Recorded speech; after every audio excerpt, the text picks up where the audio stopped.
Hi guys, welcome to TFA Files TV. We are back again with the latest gossip. Nyaya dziri kupisa dziri kutenderera pasocial media.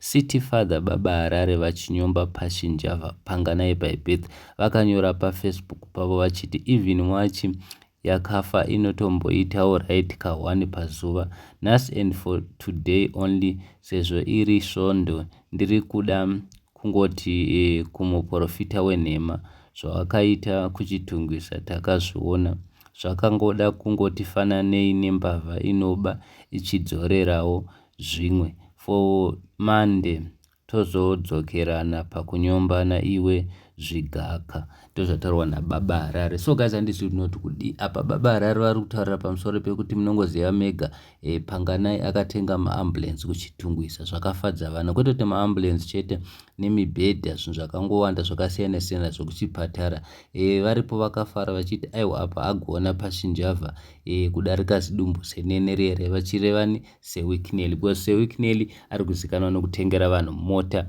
vanhu vanoafodha ipapo paine vanhu vari kutambura kune dzimwe nzvimbo saka baba Harare vari kudedzera kuti mbavha imbavha vari kudedzera kuti aiwa iwe pashinjavha hapana chachinja ini ndiri kukuona ndakakutarisa I can see through you uri kungoitawo zvako zvokungohwanda asi iwewe newe uri mbavha nevazukuru vambuya nende vazotaura zvinhu zvakawanda zvakasiyana siyana vachimira nababa Harare. Baba Harare mukurevesa idzi mari dzenyika napanganai imari dzenyika dzaari kubira Zimbabwe.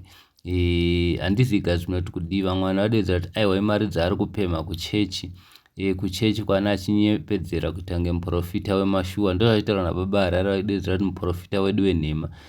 So guys, handisi tinoti kudi please comment down below mutiudze kuti which one is which. Vamwe vanhu vari kuti aiwa baba Harare pane paitwa chinhu chakanaka tendai kwete kuita senonzi mane jealousy. Imimi kana kuri kuti muri kumusora tengai kamaambulance acho tione because azama kudarika rimwewo zidumbu zenene. Thank you so much, don't forget to subscribe.